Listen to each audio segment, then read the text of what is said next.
Imagina por un segundo que entras al baño de tu casa, cierras la puerta y te quedas frente al espejo. Miras tus ojos, el contorno de tu cara, la textura de tu piel y la forma de tus manos. De repente, como un rayo en un cielo despejado, te golpea una sensación gélida y paralizante. No sabes quién es esa persona que te devuelve la mirada. Sabes su nombre porque aparece en tu documento de identidad. Conoces su trabajo porque vas a la oficina cada mañana y recuerdas su dirección porque ahí es donde duermes, pero no sientes que esa persona seas tú. Estás habitando un cuerpo y una vida que te resultan profundamente ajenos, como si fueras un inquilino en una casa extraña que no tiene permiso de mover los muebles. Este es el vacío de identidad, una de las experiencias más aterradoras y silenciosas de la condición humana. No se trata de amnesia médica, sino de una desconexión emocional y existencial que millones de personas sufren mientras fingen que todo está bien. Hoy vamos a romper ese silencio de forma definitiva. Vamos a emprender un viaje hacia la raíz de tu historia personal a través de los ojos de Mary Ainsworth y su revolucionaria teoría del apego para entender, paso a paso y sin prisas, por qué te sientes como un extraño en tu propia piel. Pero antes de sumergirnos en las profundidades de la psique, quiero que hagamos un pequeño pero potente ejercicio de presencia. Si alguna vez has sentido esa extraña desconexión, si has sentido que actúas un guión que tú no escribiste, dale un me gusta al video ahora mismo. No es solo un apoyo técnico al canal, es una forma de validación personal, una señal de que estás listo para dejar de esconderte y mirar de frente aquello que duele. Y para saber quiénes de ustedes están realmente comprometidos con este viaje de 30 minutos, escriban ahora mismo en los comentarios la palabra reflejo, seguida de la edad aproximada que tenían la primera vez que se sintieron como un espectador de su propia vida. Ese dato nos ayudará a entender cómo se distribuye esta herida en nuestra comunidad. Este es el mapa para volver a casa contigo mismo, y el primer paso consiste en diseccionar la forma exacta de ese vacío que llevas dentro. Este vacío no surge de la nada. Es una estructura invisible pero sólida que se manifiesta en los detalles más pequeños de tu rutina. Quizás te reconozcas en el fenómeno del camaleón social, esa capacidad casi instintiva, pero profundamente agotadora, de transformar tu personalidad, tus gustos y hasta tu tono de voz dependiendo de con quién estés hablando.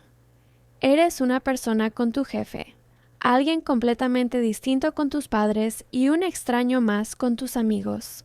El problema no es la adaptabilidad, sino que cuando finalmente se apagan las luces y te quedas a solas en la oscuridad de tu habitación, te preguntas con angustia cuál de todas esas versiones es la real, o si acaso existe un yo debajo de todas esas capas de protección.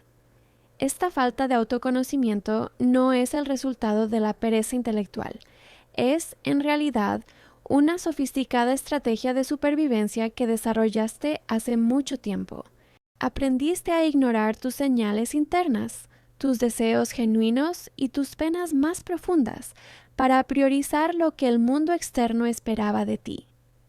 Vivimos en una sociedad que premia el hacer y el tener por encima del ser, lo que empuja a muchas personas hacia un síndrome del impostor tan profundo que incluso sus mayores éxitos les parecen ajenos, como si los hubieran robado. Caminas por la vida con una máscara que, aunque te quede bien y los demás admiren, te está asfixiando por dentro. Esta anatomía del vacío se construye sobre una base de duda crónica. Cada decisión se siente como una apuesta a ciegas porque no tienes una brújula interna.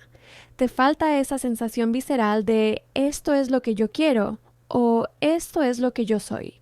Sin esa brújula, la vida se convierte en una serie de eventos aleatorios donde tú eres simplemente una hoja arrastrada por el viento. Para comprender cómo y cuándo se rompió esa brújula interna, debemos viajar al pasado y conocer la vida y obra de una mujer que cambió la psicología para siempre. Mary Ainsworth. Durante las décadas de los 50 y 60, la psicología predominante creía que los bebés se apegaban a sus cuidadores únicamente por una necesidad biológica de alimento. Se pensaba que el afecto era un subproducto de la nutrición. Sin embargo, Ainsworth, trabajando junto al psiquiatra John Bowlby, sospechaba que había algo mucho más trascendental en juego. Tras años de observación en Uganda y más tarde en Baltimore, Ainsworth se dio cuenta de que el vínculo entre un niño y su cuidador principal era el laboratorio donde se forjaba la identidad humana. Ella propuso una idea revolucionaria. El autoconocimiento no es algo con lo que nacemos de forma aislada, sino algo que se co-construye en la interacción con el otro. Si un cuidador es sensible y capaz de traducir las emociones del bebé, si cuando el bebé llora por miedo, la madre responde con calma, validando ese miedo, el niño aprende a identificar sus propios estados internos. Es como si el cuidador fuera un espejo limpio que le devuelve al niño una imagen clara de quién es. Pero, ¿qué sucede cuando ese espejo está sucio, distorsionado o simplemente ausente? Aquí es donde comienza la desconexión. Si tus necesidades emocionales fueron ignoradas o malinterpretadas, si te dijeron que no tenías hambre cuando la tenías, o que no debías llorar cuando te dolía, empezaste a desconfiar de tu propia experiencia interna. Aprendiste que tu reflejo no era confiable y por lo tanto dejaste de mirar hacia adentro. Esta intuición científica llevó a Ainsworth a diseñar uno de los experimentos más fascinantes y desgarradores de la historia de la psicología, la situación extraña. Este procedimiento no era solo una prueba de estrés para niños, sino una ventana al futuro de sus personalidades adultas. Imagina una sala de juegos llena de colores y juguetes nuevos, un entorno diseñado para invitar a la exploración. El experimento se divide en varios episodios de apenas 3 minutos cada uno. Un niño pequeño entra a la sala con su madre. En el primer escenario, el niño explora mientras la madre observa. Luego entra un extraño. Poco después ocurre el momento crítico. La madre sale de la habitación, dejando al niño solo con el extraño. Minutos más tarde, la madre regresa. El genio de Ainsworth no estuvo en observar cómo lloraba el niño cuando la madre se iba, eso es natural, sino en observar meticulosamente qué hacía el niño cuando la madre volvía. Este momento, el reencuentro, revelaba la calidad de la base segura. Los niños con apego seguro corrían hacia sus madres, buscaban consuelo, se relajaban rápidamente y, lo más importante, volvían a jugar. Pero los otros niños mostraban patrones que explican por qué hoy, como adulto, podrías no reconocerte. Algunos niños, los evitativos, ni siquiera miraban a su madre al regresar. Seguían jugando con una calma aparente que escondía un estrés fisiológico brutal. Otros, los ansiosos, se aferraban a ella pero con rabia, incapaces de ser consolados, como si no pudieran confiar en que ella se quedaría. Y los más afectados, los desorganizados, mostraban comportamientos erráticos, quedándose paralizados o intentando huir del mismo cuidador al que buscaban. Estas reacciones no eran caprichos infantiles, eran las primeras grietas en la construcción de su identidad. Estas grietas infantiles se convierten en los cimientos de los 3 rostros del no reconocimiento en la vida adulta. Empecemos por el perfil evitativo, que es quizás el más común en nuestra sociedad hiperproductiva. Si de niño aprendiste que tus emociones eran una carga para los demás, o que mostrar vulnerabilidad resultaba en rechazo, tu cerebro tomó una decisión ejecutiva: apagar el volumen de tu mundo interno. Hoy eres una persona que se enorgullece de su racionalidad, de su independencia y de que nada le afecta. Pero el precio de esa armadura es la alienación. No te conoces porque sentir es peligroso. Has enterrado tu verdadero yo tan profundamente bajo capas de lógica y autosuficiencia que, cuando te miras al espejo, solo ves la armadura, no al ser humano que habita dentro. Eres un extraño para ti mismo porque has prohibido la entrada a tus propias emociones. Por otro lado, Tenemos el rostro ansioso o ambivalente. Aquí, el autoconocimiento se ha externalizado por completo. Tu identidad es como un fluido que toma la forma del recipiente que lo contiene. No tienes una definición de ti mismo que sea independiente de la opinión de los demás. Si alguien te ama, sientes que existes. Si alguien te ignora, te desvaneces en la nada. Te pasas la vida escaneando el rostro de los demás para saber quién eres tú ese día. No te reconoces porque nunca te has permitido ser una entidad separada. Eres un satélite orbitando planetas ajenos, temeroso de caer al vacío si dejas de girar alrededor de alguien más. Finalmente, el apego desorganizado es el rostro de la fragmentación absoluta. Es el resultado de haber crecido en un entorno donde el cuidador era, al mismo tiempo, la fuente de protección y la fuente de miedo. Esto crea una identidad hecha de pedazos que no encajan entre sí. Puedes pasar de la necesidad extrema de intimidad al sabotaje más violento en cuestión de segundos, dejando a tu paso una estela de confusión tanto para los demás como para ti mismo. Vivir con esta identidad fragmentada o prestada no es gratuito. Tiene consecuencias que erosionan tu calidad de vida día tras día. Una de las más insidiosas es la creación de lo que yo llamo relaciones eco. De manera inconsciente, buscamos parejas y amigos que funcionen como espejos distorsionados, que confirman nuestra falta de valor.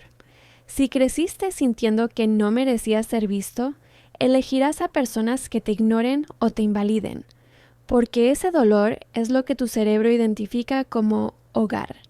Es una paradoja trágica. Preferimos la infelicidad conocida a la felicidad desconocida, porque la primera encaja con la imagen distorsionada que tenemos de nosotros mismos. Otra consecuencia grave es la fatiga crónica del alma. Sostener una máscara de normalidad, de éxito o de frialdad consume una cantidad inmensa de energía psíquica. Por eso, muchas personas se sienten agotadas incluso cuando no han hecho un gran esfuerzo físico. Es el peso de la actuación constante. Además, surge el autosabotaje como un mecanismo de defensa.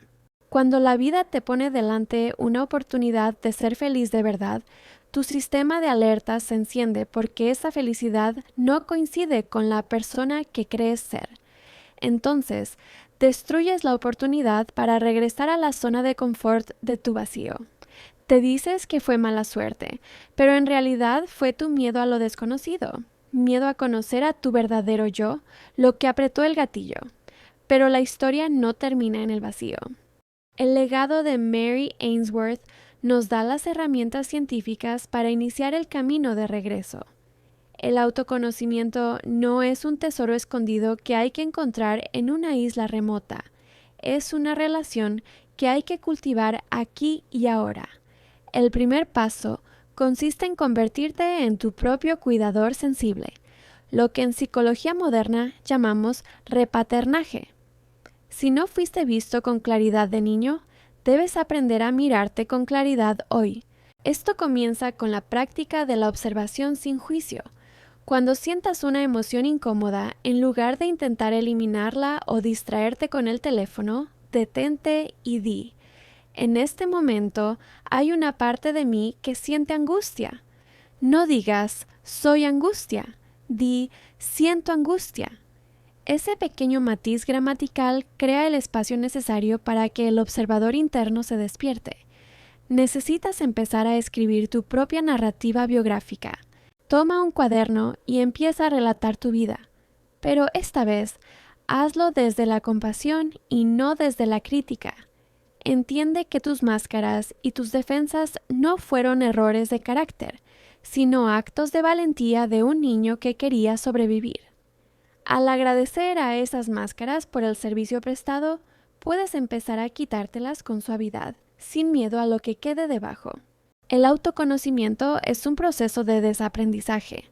Debes desaprender quién te dijeron que eras para poder descubrir quién has sido siempre. Es un camino lento, a veces doloroso, pero es el único que conduce a la verdadera libertad.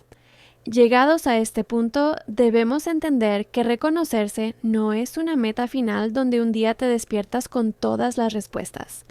Es, más bien, una forma de caminar por el mundo. Es la capacidad de decir, esto soy yo, incluso cuando lo que ves no es perfecto. Mary Ainsworth nos enseñó que la seguridad es la base indispensable de la exploración. Si logras crear un espacio seguro dentro de ti, una base de autocompasión y curiosidad, finalmente tendrás el valor de explorar los rincones más oscuros de tu propia mente. No eres ese vacío que te asusta por las noches, ni eres la suma de tus traumas o de los errores de tus padres. Eres la conciencia que hoy ha decidido dejar de ser un extraño para sí misma.